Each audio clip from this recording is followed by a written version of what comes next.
Let me tell you about the craziest showing I've ever had. Spoiler alert, it involves FaceTime, a boarded up house, and a little extra interior design.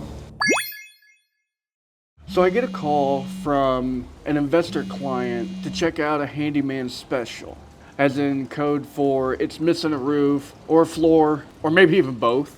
You know, the listing said need a little TLC. I call the listing agent and they say they need to let me in because there's not a lock or anything on it and they have the keys to the property.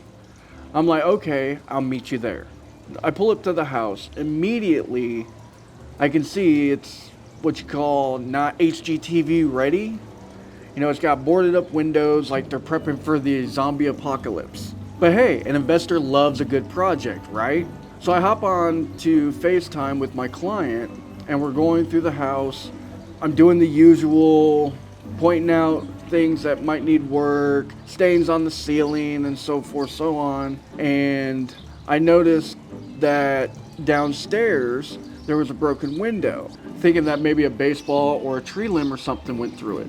Oh no, that's not even close. The agent looks at me and begins to tell me that somebody broke in and when they came through the window, they nicked their artery. Wait, what? Well, she goes on to finish telling me the story.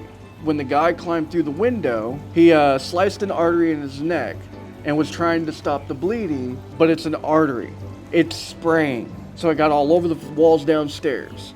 And I saw that and I was like, okay. And mind you, I'm on a FaceTime with a client during this whole story. She goes on to tell me that the person decided that they would run upstairs and sit in a corner trying to get the bleeding to stop. But yet again, it's an artery. It's spraying everywhere. So it's all over the walls upstairs.